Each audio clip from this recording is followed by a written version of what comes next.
Al-Fatihah.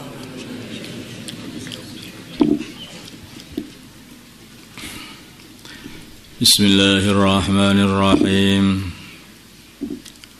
Watlu dan bacakanlah wahai Muhammad alaihim kepada orang-orang Yahudi naba alladhi, ceritanya orang atainahu yang aku beri dia ayatina, ayat-ayat kami, yaitu kitab-kitab dari sebelumnya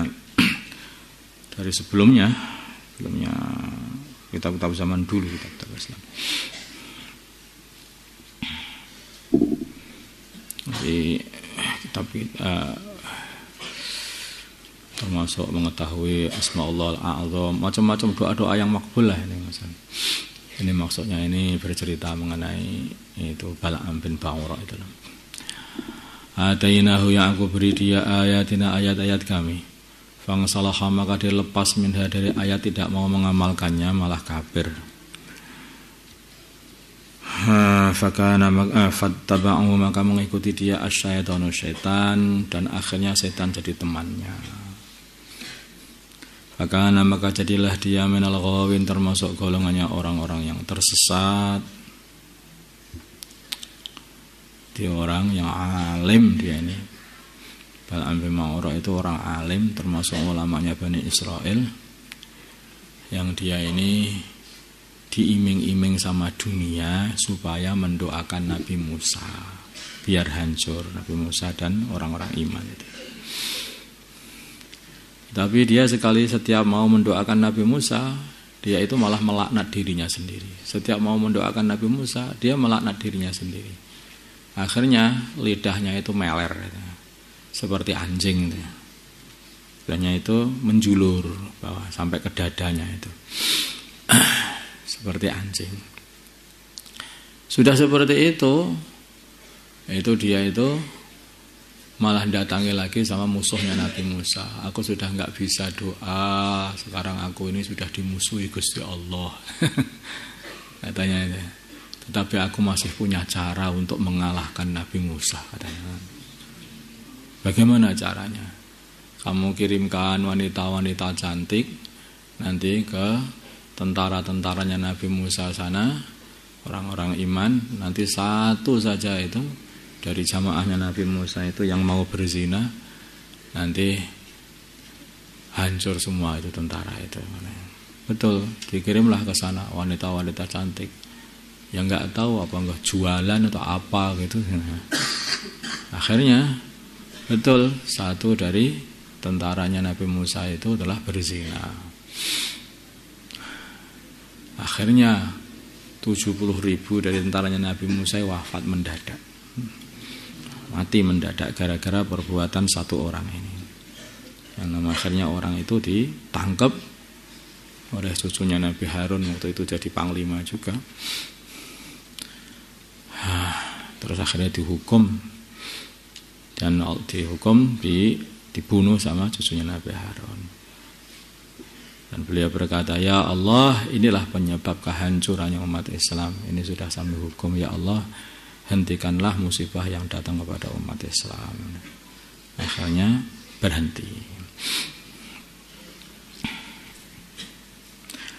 Fa'adba'ahu, maka mengikuti dia asyaitanu, syaitan.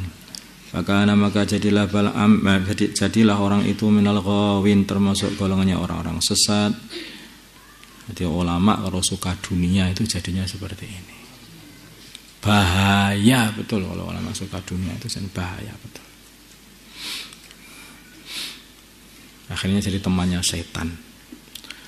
Walau syi'na, bila mana kami menghendaki, la rafa'nahu, tentu kami akan mengangkat derajat dia, Bal'am tadi, derajat dia itu sampai derajatnya para ulama, biha, dengan ayat-ayat yang aku berikan. Walakinnahu, tetapi dia akhlada, dia bersikukuh terus saja, ilal ardi, condong kepada dunia, kepada bumi, tidak mau pikirkan akhirat, yang dipikir adalah dunia dan kehidupan dunia, condong kepada dunia, suka harta dan kemewahannya. Wattaba'a dan dia mengikuti hawahu, kesenangan dia.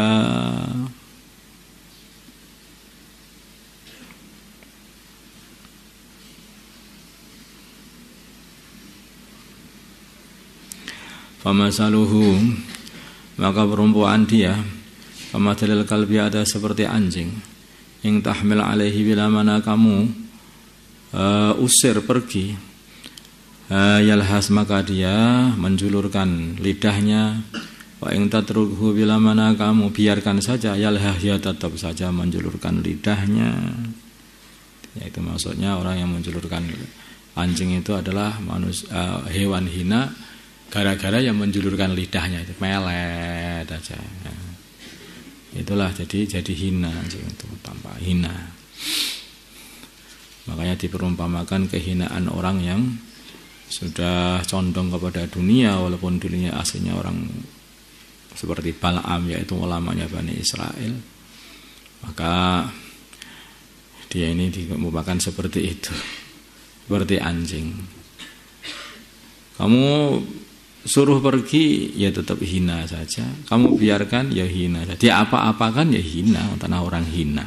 Dasar hinanya itu dari hati. Maka dia apa-apakan ya hina saja. Dijadikan apapun hina.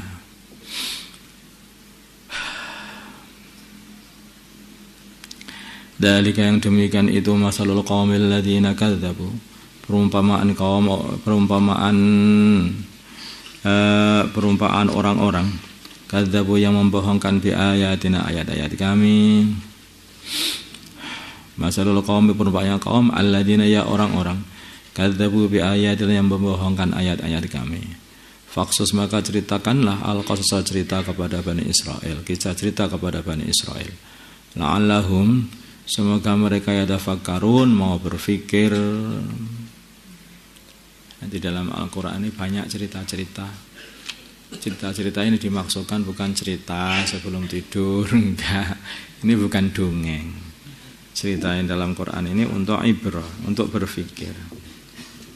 Ya begitu, artinya jadi orang itu menasehati itu yang paling mengesankan, menasehati dengan uslubnya itu uslub cerita, model bentuknya bentuk cerita, itu sangat mengesankan. Maka ceritakanlah begini, ceritakanlah ini hasilnya orang yang iman, dia mendapatkan rahmat, hasilnya orang kafir, dia mendapatkan kecelakaan. Ini adalah contohnya ulama ahlu dunia, ilmunya dibuat untuk dunia, untuk mencari kesenangan-kesenangan dunia. Maka akhirnya bukan hanya kurang amalannya, tetapi malah mencopot imannya. Seperti Bal'am bin Ma'ura, memusuhi Nabi, malahan Nabi Musa alaihissalam. Makanya ya, nanti kayaknya dunia itu musuh betul ya. Iya. Nah bagaimana wong tanah dunia itu tempatnya di belakang dan akhirat itu tempatnya di depan. Bila mana kamu pengen akhirat ya berarti kamu meninggalkan dunia. Kalau kamu pengen dunia berarti kamu harus meninggalkan akhirat. Di mana saja kamu menghadap, akhirat itu di depanmu, dunia itu di belakangmu. Paham ya? Nah, kalau kamu pengen jadikan dunia itu dijadi hadapanmu, berarti akhiratmu harus ditempatkan di belakangmu. Karena akhirat dan dunia itu sekarang, akhirat itu nanti. Itu depan dan belakang. Kalau kamu pengen balik ke belakang, ya berarti kamu membelakangi akhirat.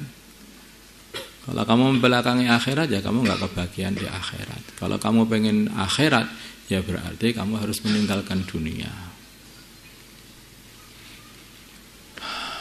Makanya para anbiya itu ya, sampai para nabi yang jadi raja pun diceritakan makannya pun dari hasil jerih payah tangannya sendiri. Seperti Nabi Daud alaihissalam, yang mana beliau itu sudah jadi raja hebat, tetapi beliau itu makannya hasil dari kerja tangan beliau sendiri, yaitu membuat baju besi, ya. Membuat baju besi. Itu beliau seperti itu. Jadi para nabi itu walaupun jadi raja, jadi ini tetap saja mereka adalah pimpinannya orang-orang yang berzuhud itu. Saya pengen seperti itu, yang banyak duit tapi pimpinannya orang yang zuhud. Kelihatannya kamu enggak pawaan kalian seperti itu. Orang zaman sekarang itu yang enggak banyak duit saja, enggak punya duit saja itu loh, itu tetap saja itu termasuk orang paling tomak katanya. Karena begitu enggak punya duit pun dia hatinya itu selalu pengen dunia. Orang zaman sekarang ini.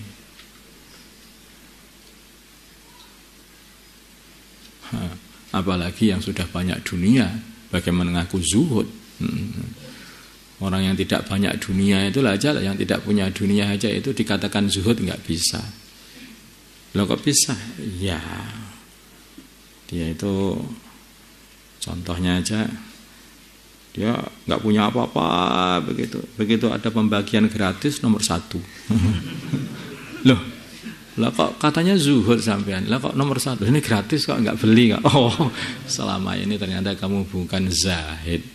Nah, selama ini kamu ini hanyalah orang yang nggak kebagian ternyata. Jadi orang zuhud sama orang yang nggak kebagian itu beda. Zuhud itu tempatnya di hati. Zuhud di hati. Semua itu sebetulnya sifat-sifat yang adanya di hati. Hakikatnya itu fakir itu tempatnya di hati. Ghani tempatnya di hati. Orang yang banyak harta itu kan berarti bukan orang kaya, itu tampaknya kaya. Tetapi kalau dia itu selalu pengen nambah hartanya, selalu pengen cari duit terus, itu artinya fakir. Orang yang selalu butuh harta, butuh ini, kurang itu, kurang ini. Oh, fakir. Itu namanya fakir. Ya kan? Tapi kalau dalam hati ini sudah enggak butuh aku. Dikasih ini kasih ini rumah enggak mau. Kendaraan enggak mau, duit enggak mau. Mobil enggak mau, pesawat terbang enggak mau. Negara enggak mau, dunia moh. Terus mau apa itu? Gusti Allah. Ada enggak zaman sekarang yang orang yang ngomong seperti itu? Berat sekali ngomong. Itu namanya ghina. Orang yang kaya, tidak butuh apapun. Karena ghina itu hakikatnya ada dalam hati, ghinan nafas. Fakir pun juga hakikatnya dalam hati. Fakir itu, orang-orang itu orang fakir, hartanya seberapapun maka dia kurang. Kalau orang itu orang kaya hatinya, maka walaupun kelihatannya tidak punya harta, maka dia sudah cukup dan tidak mau tambah lagi. Sudah cukup, nggak mau. Nah, maka ada seorang yang duduk di dekat mataf, itu di mataf itu lah. Dia duduk ambil wiritan. Maka ada orang tawaf itu melihat, ya orang ini kelihatannya melas, sudah nggak makan beberapa hari kayaknya ini. Maka dia keluarkan kantong duitnya, dinarnya dikeluarkan, taruh di tempatnya di depan orang itu, pangkuan orang itu. Kaget orang itu dikasih duit itu. Innalillahi wa inna ilaihi raji'un. Bertahun-tahun aku usaha untuk menjauhi dunia ini, lah kok malah teko juga di sini nih. Dibuang akhirnya itu dinarnya itu. Maka orang yang ngasih, yang bercerita ini yang ngasih sendiri, aku tidak merasakan hina di seumur hidupku melebihi kehinaan ketika aku harus memunguti duitku yang berjajaran kemana-mana.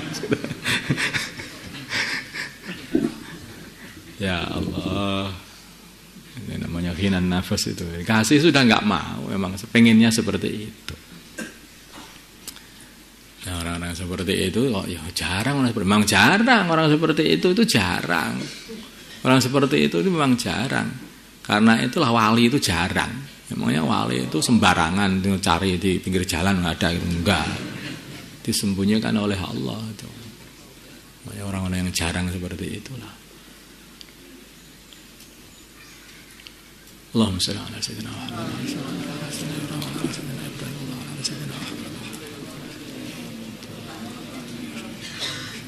Alhamdulillah.